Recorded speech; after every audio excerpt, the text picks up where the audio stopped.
Hello बच्चों, कैसे हैं आप सब। आई होप आप सब बहुत अच्छे से होंगे। बेटा, आज हमारा जो टॉपिक है वो है आचार्य केशवदास जी का जीवन परिचय। आज हम आचार्य केशवदास जी के बारे में पूरा अच्छे से समझने का प्रयास करेंगे। स्टार्ट करते हैं। थोड़ा सा अलर्ट होकर सुनना, कोई मुश्किल नहीं है, थोड़ा सा लंबा ज़रूर है लेकिन इंटरेस्टिंग है। जीवन परिचय देख लेते हैं। आचार्य केशवदास का जन्म सन 1555 ईस्वी में ओरछा के निकट एक गांव के सनाड्य ब्राह्मण परिवार में हुआ था। इनके पिता पंडित काशीनाथ मिश्र ज्योतिष के प्रकांड पंडित थे। बड़े भाई जो थे इनके संस्कृत साहित्य के मर्मज्ञ विद्वान थे। कविवर केशवदास के परिवार के जो परिवारजन थे वे संस्कृत में ही वार्तालाप करते थे, अर्थात बातचीत करते थे। लोक भाषा में कविता केवल केशवदास जी ने ही की थी।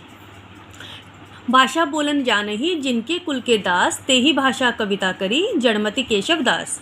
अगर आप इस तरह से अपना पूरा परिचय इनकी भाषा में देने का प्रयास करेंगे तो एग्जामिनर को अच्छा लगेगा कि स्टूडेंट को या हमारे विद्यार्थी को इनके बारे में अच्छे से नॉलेज है, ज्ञान है।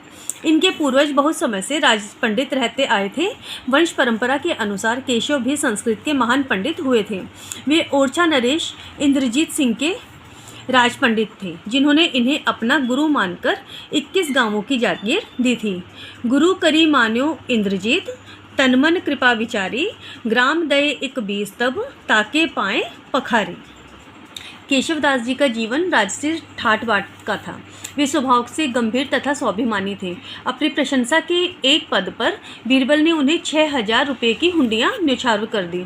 एक बार इंद्रजीत सिंह ने अपनी प्रसिद्ध वेश्या राय प्रवीण को मुगल दरबार में भेजने से इनकार कर दिया तो बादशाह ने इंद्रजीत पर 1 लाख रुपये का जुर्माना कर दिया था। तब केशव जी ने मुगल दरबार में जाकर वह जुर्माना माफ़ करा दिया था। यह उस समय में बहुत बड़ी बात हुआ करती थी। राय प्रवीण जो थी वो वेश्या होते हुए भी बड़ी चतुर और धर्मपरायण थी। उसको काव्य शिक्षा देने के लिए केशव जी ने अपने प्रसिद्ध ग्रंथ कविप्रिया की रचना की थी। इंद्रजीत के बाद वीर सिंह ओरछा के राजा हुए और केशव उनके दरबारी थे।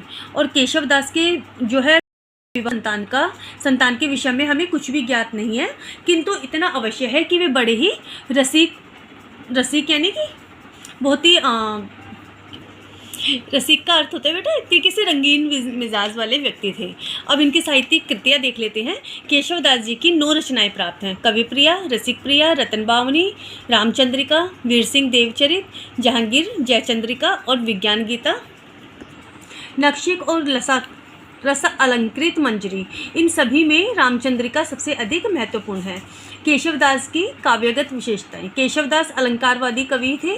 अलंकारों में दबकर उनकी कविता बोझिल हो गई, अतः उनकी कविता में रस परिपाक सुंदर नहीं हो सका है। अपने रसिक प्रिया ग्रंथ में केशव ने यद्यपि 9 रसों का वर्णन किया है, किंतु उनका मूल प्रतिपाद श्रृंगार है। वे रस राज श्रृंगार में ही सब रसों का समावेश करना चाहते थे, परंतु असफल रहे। का उन्होंने अश्लील चित्रण किया है। उनके काव्य में भाव पक्ष कला पक्ष के नीचे दब गया है। अब हम इनका पांडित्य प्रदर्शन देखेंगे। केशवदास अपने पांडित्य की धाक जमाना चाहते थे। संस्कृत काव्यों की उक्तियों को उन्होंने अपने काव्य में संजोया हुआ है, किंतु भाषा की असमर्थता के कारण वे उन्हें स्पष्ट नहीं कर सके। किंतु इसका अर्थ यह नहीं है कि वे केशव में हृदय था ही नहीं। जहाँ उन्होंने स्वाभाविक ढंग से कविता की है वहाँ उनकी कविता सरस और मर्मस्पर्शी हो गई है। राज दरबार के विलासमय वातावरण में रहते हुए भी जब कभी वे ज्ञान की अनुभूति की दशा में होते थे तब उनके मुख से सरस उक्तियाँ भी निकलती थी। पर स्त्री गमन के विषय में उनकी अनुभूति देखिए। पावक पाप शिखा बढ़वारी, जारत है नर को पर नारी। संसार के मायाजाल को देखकर वे कह उठते हैं, जग मांझ है दुख जाल, सुख है कहाँ कलिकाल। परंतु इस प्रकार के स्वाभाविक और मर्मस्पर्शी स्थल केवल केशव की कविता में बहुत कम मिलते हैं। पांडित्य प्रदर्शन के चक्कर में पढ़कर उनकी कविता का भाव पक्ष बहुत दुर्बल हो गया है। यही कारण है कि केशव की कविता अधिक लोकप्रिय नहीं हो सकी। अब उनका प्रकृति वर्णन देख लेते हैं। प्रकृति को केशवदास जी ने श्रृंगार रस के उद्दीपन के रूप में चित्रित किया है। प्रकृति चित्रण में उन्हें विशेष सफलता नहीं मिल सकी है। कहीं कहीं तो उनकी उपमाएं बहुत भद्दी हो गई हैं। अनुप्रास के लोभ में वे पंचवटी की उपमा धुरजटी से दे डालते हैं। कहीं कहीं जहाँ वे स्वभावता में आए हैं वहाँ प्रकृति का सुंदर चित्रण भी मिलता है, पर ऐसे प्रसंग बहुत कम मिलते हैं। पांडित्य प्रदर्शन के चक्कर में पड़कर उनका प्रकृति चित्रण भी प्राय निर्जीव सा हो गया है। केशव का कवित्व। केशव को केवल जो है आलोचक हृदय कवि नहीं मानते।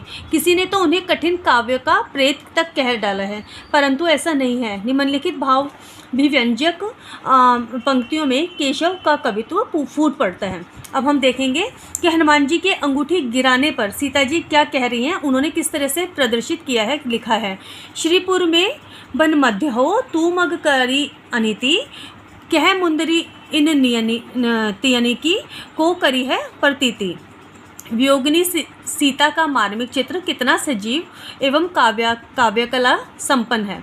धरे एक बेगी धरे चैल सारी, मृणाली मनो पंक्ते काड़ी डारी।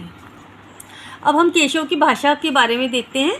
केशव की भाषा क्लिष्ट एवं जटिल है। उसमें बुंदेलखंडी की शब्दों और मुहावरों की अधिकता है। अपभ्रंश की गुलसुई, गोरमैदान, हुतो, समर्थ्य, दुलिया आदि शब्दों का प्रयोग है और साथ ही संस्कृत के प्रकांड पंडित होने के कारण संस्कृत के शब्दों की भी भरमार है। कहीं कहीं अवधि के शब्द भी दिखाई पड़ते हैं। केशव की भाषा में ओज गुण की प्रधानता है, किंतु प्रसाद और माधुर्य गुणों का उसमें सर्वथा अभाव है। पांडित्य प्रदर्शनी की भावना के कारण उनकी भाषा अत्यंत क्लिष्ट हो गई है। उसमें जगह जगह पर न्यून पदत्व तथा अधिक पदत्व आदि के दोष पाए जाते हैं। संवाद कैसे हैं इनके? हिंदी साहित्य में केशव दास के संवाद प्रसिद्ध हैं। कवि संवाद लेखन में सिद्धहस्त हैं। संवाद सरल, नुकीले, चुभते एवं व्यंग प्रधान होते हैं। अंगद रावण संवाद का एक अंश हम दिखा देते हैं। कौन के सुत बाली के, वह कौन बाली न जाने ही, कांख चापी तुम्हें जो सागर, सात नहात बखा नहीं। पहली वाली पंक्ति रावण के द्वारा बोली गई है और दूसरी वाली पंक्ति किसके द्वारा बोली गई है? अंगद के द्वारा। केशव की शैली देख लेते हैं। केशव दास जी की शैली क्लिष्ट एवं अलंकारिक है और शैली में उनका व्यक्तित्व झलकता है। वस्तु वर्णन में इन्होंने वर्णनात्मक शैली को अपनाया है। इनकी काव्य शैली के दो रूप हैं, मुक्तक शैली और प्रबंधक शैली। मुक्तक शैली में कविप्रिया और रसिकप्रिया काव्यों की रचना हुई है। इसमें कवित और सवैया छंदों में काव्य शास्त्र का विवेचन किया गया है। प्रबंध काव्य के अंतर्गत रामचंद्रिका एवं वीर सिंह के देवचरित आते हैं। रामचंद्रिका में वर्णिक और मातृका अनेक छंदों का प्रयोग किया गया है।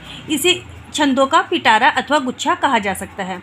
रामचंद्रिका में अंगद रावण संवाद, लक्ष्मण परशुराम संवाद आदि स्थलों पर उन्होंने बहुत ही सूझबूझ के साथ काम लिया है। केशव हिंदी के प्रथम आचार्य और रीति मार्ग के प्रवर्तक कहे गए हैं। हिंदी में काव्यशास्त्र लिखने की परंपरा को जन्म देने वाले आचार्य केशव ही हैं। इन्होंने ही सबसे पहले हिंदी में काव्य रचना आरंभ की थी।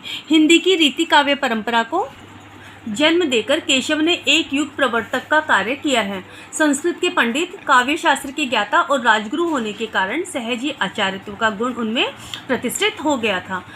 इनकी मृत्यु कब हुई थी बच्चों? हिंदी महाकाव्य के अद्भुत रचयिता व संस्कृत के अनेक छंदों को अपनी भाषा में ढालने वाले कवि केशव दास जी का सन 1617 ईस्वी में निधन हो गया था। आज की वीडियो में इतने ही बेटा। नेक्स्ट वीडियो में फिर से मिलते हैं। Bye bye.